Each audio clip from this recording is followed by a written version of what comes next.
दोस्तों नमस्कार। राजनीति का ऐसा पाठ आजादी के बाद किसी भी चुनाव में आपने ना तो कभी सुना होगा ना कभी पढ़ा होगा। जब सियासत चाले चले तो उसके जहन में 2024 के लोकसभा चुनाव हो, जब वो गवर्नेंस को लेकर कोई फैसला ले तो उसके जहन में 2024 के चुनाव हो। इस देश के भीतर बनती हुई हर नीतियां 2024 को ध्यान में रखकर उठाई जा रही हो और 2019 के बाद से जिस रफ्तार से कॉरपोरेट मित्रों के नेटवर्थ में इजाफा हुआ और दुनिया के मानचित्र पर वो सबसे रईस होने की कतार में दूसरे नंबर पर आकर खड़े हो गए, उसके पीछे भी 2024 को लेकर ही रणनीति। यह वाकई कल्पना के परे है कि संसद के भीतर की हरकत हो या सड़क के ऊपर किसी तरह की कोई राजनीतिक हलचल या फिर सामाजिक धार्मिक तौर पर ध्रुवीकरण करने के बयान, सब कुछ 2024 को ध्यान में रखकर, क्योंकि 2024 एक ऐसी परिस्थिति में जाकर फंस चुका है जहां पर हर किसी को इस बात की जानकारी है कि 2014 के चुनाव परिणाम और 2019 के चुनाव परिणाम 2024 में नहीं आने चाहिए। विपक्ष खुद को एकजुट करना चाहता है 2024 को लेकर।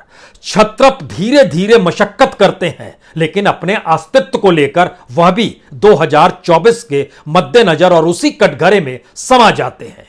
दरअसल यह खेल क्या है और यह प्लानिंग कौन सी है, जिसमें मोदी और शाह की प्लानिंग बहुत साफ क्यों दिखाई देती है कि विधायकों की खरीद फरोख्त हो या सांसदों की खरीद फरोख्त हो, राज्यों में सरकारों का गिराना हो या सरकारों को ना आने देना हो, सब कुछ, और वह भी एक एक सांसद एक एक विधायकों के मद्देनजर अगर यह प्लानिंग चल रही है तो इसके पीछे दो वजह बहुत साफ है।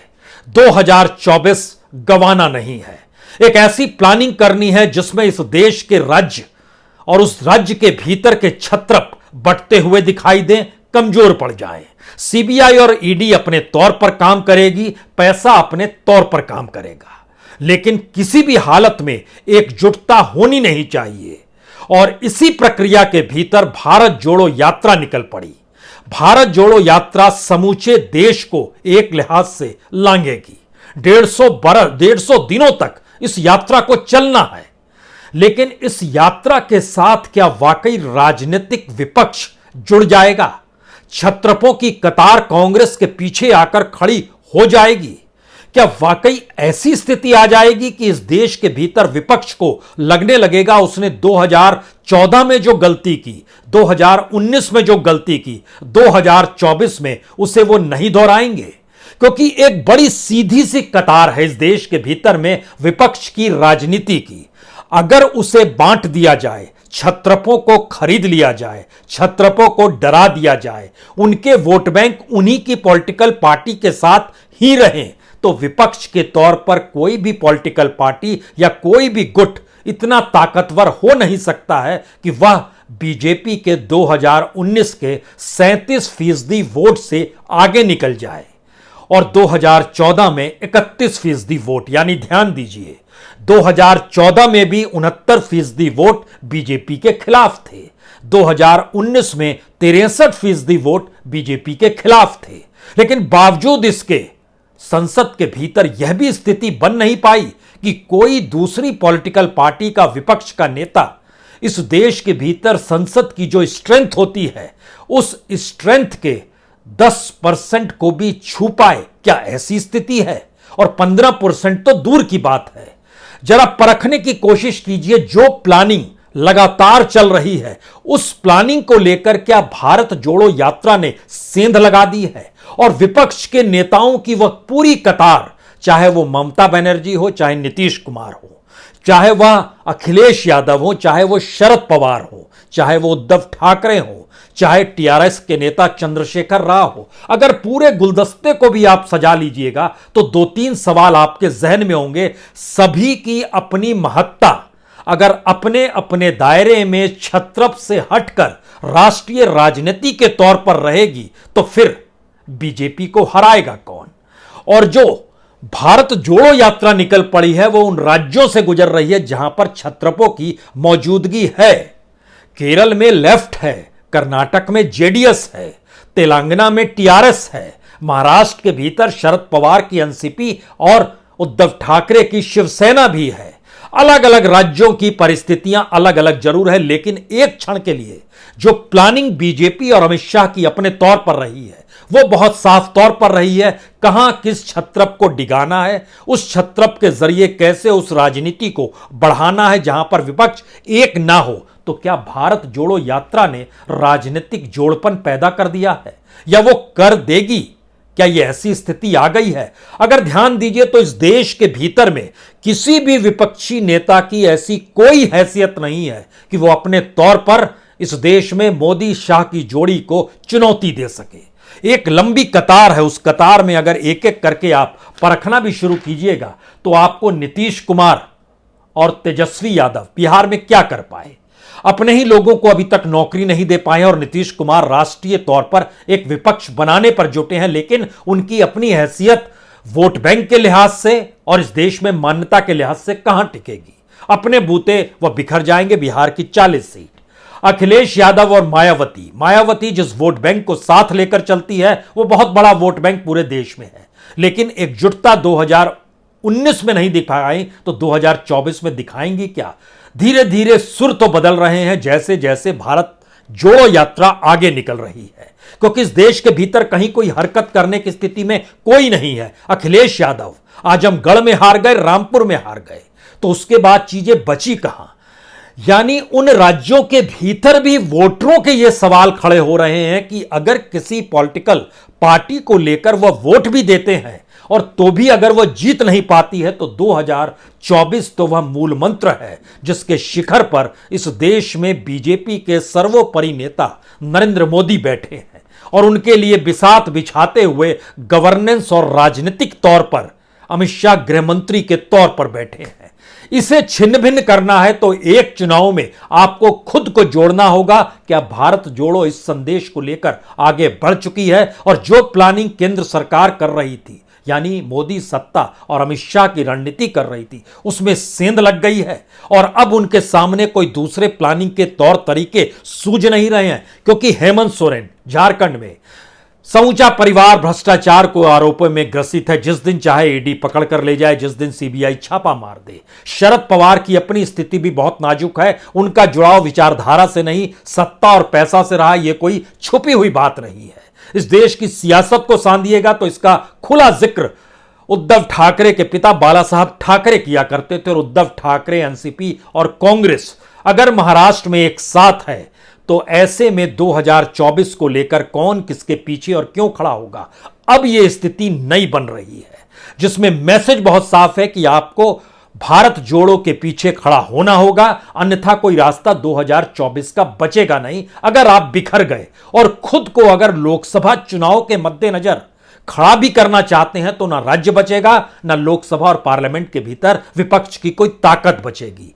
तो प्लानिंग जो अपने तौर पर विपक्ष की इस भारत जोड़ो से निकलेगी, क्या वो निकल पाएगी? क्योंकि हमने जो पूरी रिपोर्ट देखी, 100 सीटें इस देश की ऐसी जहां पर अगर विपक्ष एकजुट हो गया होता 2019 के चुनाव में तो कांग्रेस उसी वक्त जीत चुकी होती, लेकिन विपक्ष अपने तौर पर भी जीतना चाहता है। मसलन अगर प्रयोग के तौर पर उत्तर प्रदेश को ही ले लें तो मायावती और अखिलेश की जोड़ी, मायावती 10 सीट जीत जाती हैं, 5 सीट अखिलेश यादव की पार्टी जीत जाती है, लेकिन स्थिति नाजुक पार्लियामेंट के भीतर और जब उपचुनाव होते हैं तो अपने ही सबसे मजबूत दोनों गढ़ वह हार जाते हैं। यह कौन सी परिस्थिति है? क्या वाकई उस पूरी पॉलिटिक्स में सेंध लगाने की स्थिति में भारत जोड़ो हर पॉलिटिकल पार्टी को लेकर आएगी? गहलोत और सचिन पायलट के बीच राज्य को लेकर झगड़ा है, केंद्र को लेकर झगड़ा नहीं है, लेकिन राज्य की स्थिति में अगर हर राज्य के भीतर शोर शराबा आपसी टकराव का है और इस टकराव का लाभ बीजेपी उठाती है तो क्या इसे समझने की कुवत में राजस्थान और छत्तीसगढ़ भी आ पाएगा? राजस्थान की भी 25 सीट है, छत्तीसगढ़ की भी अपनी सीटें हैं, 11-13 सीटें हैं, केरल, तमिलनाडु, आंध्र प्रदेश, यहां तो बीजेपी नहीं है। इन तीनों जगहों की सीट देखिए तो 20 सीट, 39 सीट और 25 सीट, यानी लगभग 84 सीटें यहां की हैं जहां बीजेपी नहीं है। और इस पूरी प्रक्रिया को जब आप मतना शुरू कीजिएगा तो आपके जहन में उड़ीसा की 21 सीट भी आएगी, तेलंगाना की 17 सीट भी आएगी, हरियाणा की भी 10 सीट आएगी, ममता बनर्जी के साथ 42 सीट वहां की भी जुड़ जाएगी। यानी इस देश के भीतर का अगर आप एक एनालिसिस करना शुरू कीजिएगा तो मौजूदा वक्त में बीजेपी इस देश के भीतर में लगभग 270 सीटों को लिए हुए राज्यों के बीच उनकी सत्ता नहीं है।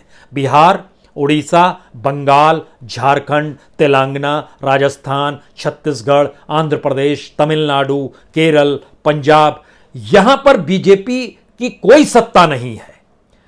लेकिन इस प्रक्रिया के भीतर क्या लोकसभा चुनाव को लेकर अगर मोदी और अमित शाह की पूरी प्लानिंग की छत्रपों को कैसे बिखरा देना है और उस बिखरी हुई राजनीति के भीतर खुद के वोट बैंक को इस लिहाज से समेटना है कि वह 30-35% वोट बैंक उसके पास आ जाए, चाहे विरोध में लगभग 60-65% रहे, लेकिन वह एकजुट ना हो। असल में यही वो सियासत है जो भारत जोड़ो यात्रा के दौरान दिखाई देने लगी है, क्योंकि कमोवेश हर राज्य के छत्रपों के सामने आज की तारीख में कोई काम नहीं है। कोई काम से मतलब बहुत साफ है कि आर्थिक स्थितियों के मद्देनजर जीएसटी का पैसा तक उन्हें पूरा नहीं मिल पा रहा है, बैंक से उधारी लगातार बढ़ती चली जा रही है, जो जनता को वादा किया उसे पूरा करने के लिए पैसा नहीं है, और इन सब के बीच इलेक्शन कमीशन अब उस रेवड़ी कल्चर पे भी रोक लगाने की स्थिति में आ रहा है और कानून मंत्रालय इस पे काम करने की स्थिति में आ चुका है।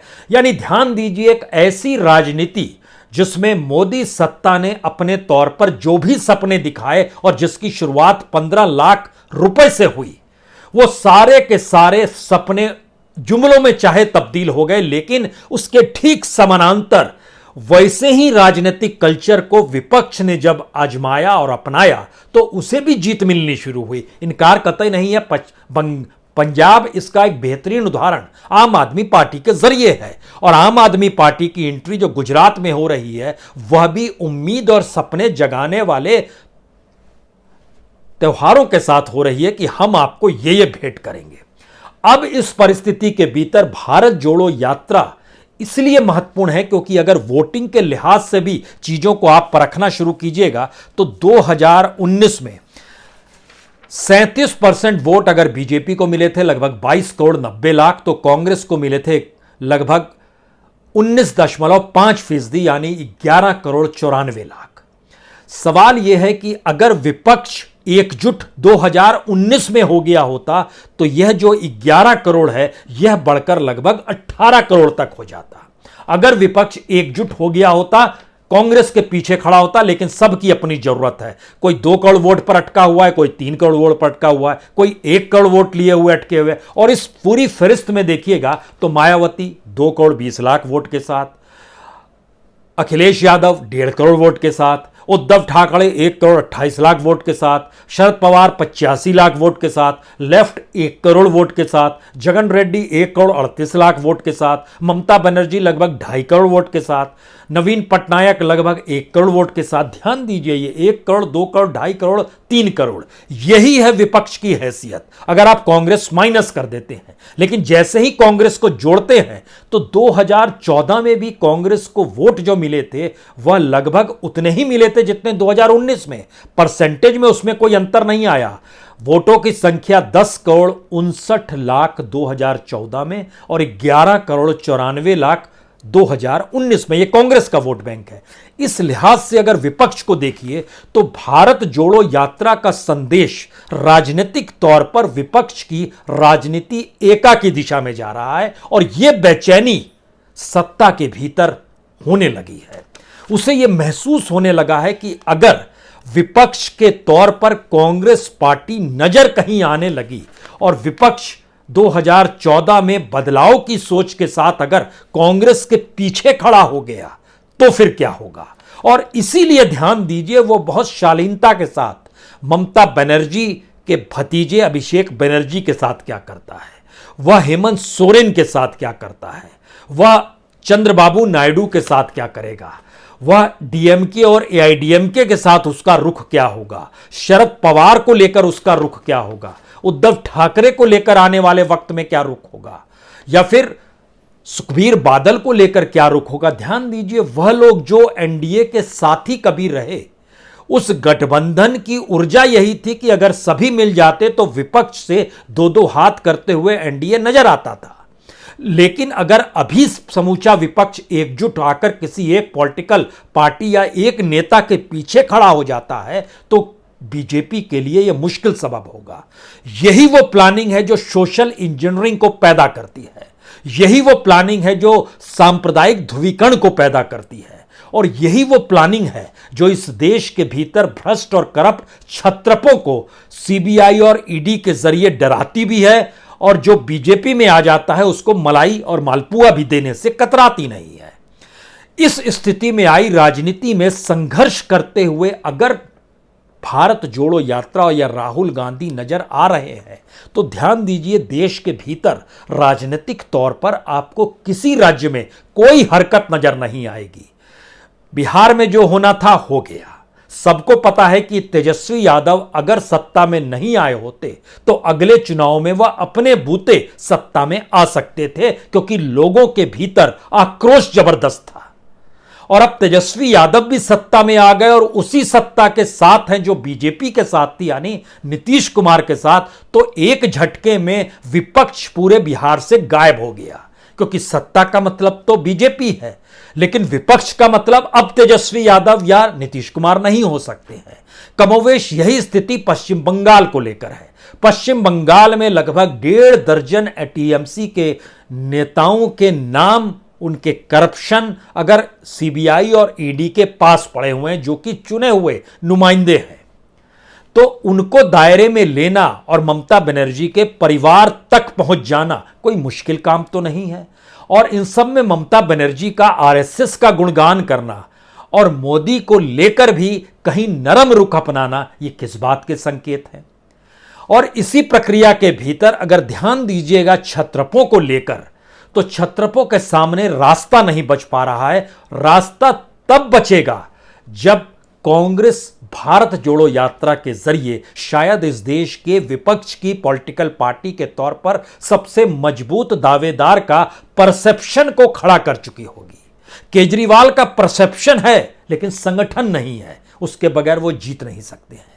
कांग्रेस के पास संगठन है लेकिन परसेप्शन वो नहीं बना पाई। अब परसेप्शन बनाने की दिशा में वो निकली है। यह पहली बार है जब किसी देश के भीतर में किसी भी नीतियों को इंप्लीमेंट किया जाता है, ये जानते समझते हुए कि इसका लाभ इस देश के लोगों को नहीं मिलेगा या उल्टा लाभ पड़ जाएगा, मुश्किल में और आ जाएंगे। मंदी, विश्व मंदी की दस्तक शुरू हो चली है। इस दौर में इकोनॉमी हमारी डामाडोल है, महंगाई बढ़ रही है, बेरोजगारी बढ़ी हुई है, लोगों के खरीदने की ताकत खत्म हो चली है। ये सारी परिस्थितियां, और इन सब में मैन्युफैक्चरिंग सेक्टर हो या कोर सेक्टर हो, उसकी नाजुक स्थिति। अंतर्राष्ट्रीय तौर पर देखिएगा तो जिस तरीके से जो हर देश की इकोनॉमी है उसके मुकाबले जीडीपी का सिकुड़ना, वहां के सेंट्रल बैंक का इस दौर में इंटरेस्ट को बढ़ाना, ये सारे संकेत क्या हैं? मुश्किल हालात दुनिया के सामने हैं, और उस मुश्किल हालात के भीतर भारत की राजनीति मुश्किल हालातों से निदान नहीं चाहती है। वह 2024 की गारंटी चाहती है कि हम चुनाव कैसे जीतें, और अगर उसमें खलल है तो उस खलल को दूर करने का प्रयास ही भारत के भीतर गवर्नेंस और गवर्नमेंट की पॉलिसी में तब्दील हो चली है। इस परिस्थिति में दुनिया की कोई राजनीति आपको देखने को नहीं मिलेगी, क्योंकि पहली बार कोई पॉलिटिकल पार्टी और उससे जुड़ा हुआ संगठन आरएसएस सरीखा जो देश भर में फैला हुआ है, टिप पर जो शख्स बैठा हुआ है इस देश के भीतर में प्रधानमंत्री पद पर, वह लार्जर देन लाइफ की स्थिति उसकी यह है कि अगर उनकी छवि टूट गई, उन्होंने जो अपनी इमेज क्रिएट की है, अगर वो इमेज ढह गई तो एक झटके में इस देश में जैसे ही परसेप्शन बदलेगा वैसे ही पूरी बीजेपी ढह के गिर जाएगी।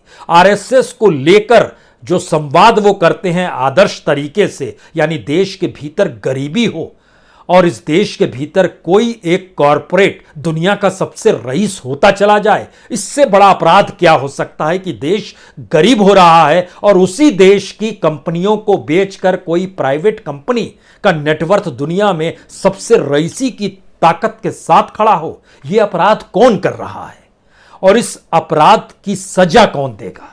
राजनीतिक तौर पर जनता को तय करना। और 2024 की दिशा में जो कदम बढ़ रहे हैं उसमें पहली बार इस देश के भीतर में किसी चुनाव से ठीक पहले भारत यात्रा निकल रही है। यह भारत यात्रा यूं तो नफरत और घृणा के जरिए जो ध्रुवीकरण समाज के भीतर लोगों को बांटकर किया गया उसे जोड़ने के मद्देनजर है, लेकिन इसकी बारीकी को अगर समझें तो यह उस ब्लैक मनी के खिलाफ है जिस ब्लैक मनी को सफेद करने का दावा 2014 में किया गया। यह उस करप्शन के खिलाफ है जिस करप्शन को लेकर ढोल पीटे गए 2014 में, 2019 में।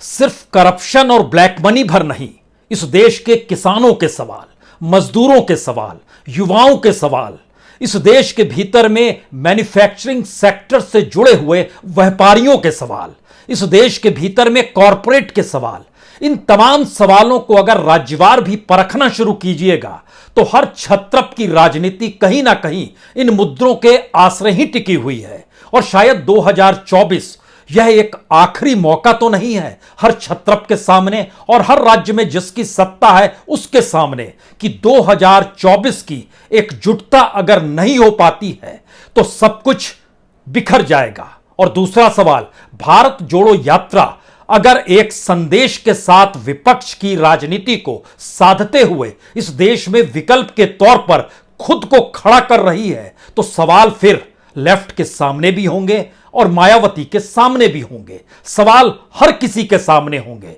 लेकिन आखिर में 3 सवाल सबसे महत्वपूर्ण है। भारत एक ऐसे दौर में आकर फंसा 2014-2019 के बाद जहां राजनीतिक शून्यता कहीं गहरी थी। किसी को नहीं समझ में आ रहा था कि दरअसल किस तरीके से बीजेपी और आरएसएस को काउंटर किया जाए। इसीलिए आरएसएस ने ऐसे ऐसे सवालों को और बीजेपी ने ऐसे ऐसे तौर तरीके इस दौर में अपनाए जहां पर इस देश का लोकतंत्र छिन्न भिन्न हो गया। दूसरा सवाल, सबसे अच्छे दिन का वादा और सबसे बुरे दिन का वक्त, इस दौर को देखने के बीच आम जनमानस के भीतर उठते सवाल। और तीसरा सवाल, जो सवाल था कि सिर्फ मोदी ही हैं एकमात्र, उसकी वैकल्पिक तौर पर 2 बातें उभर कर आई कि नेतृत्व को ईमानदार होना चाहिए, सही बहना चाहिए और सही कहते हुए इस देश के लोगों के साथ सरोकार रखने चाहिए। यह स्थितियां गायब हुई तो भारत जोड़ो यात्रा एक राजनीतिक यात्रा है 2022 के भीतर 2024 को लेकर। और राजनीतिक यात्रा इससे पहले इस देश में किसी पॉलिटिकल पार्टी ने इस तरीके से नहीं निकाली, यहां तक कि कांग्रेस ने भी नहीं निकाली।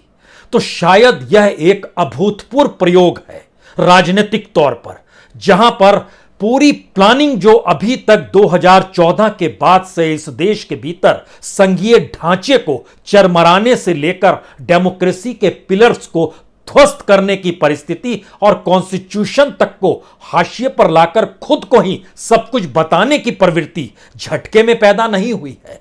भारत जोड़ो यात्रा शायद उस दिशा में पहला कदम है 2024 को लेकर। इसलिए ध्यान दीजिए, हर उठता हुआ कदम 2024 देख रहा है।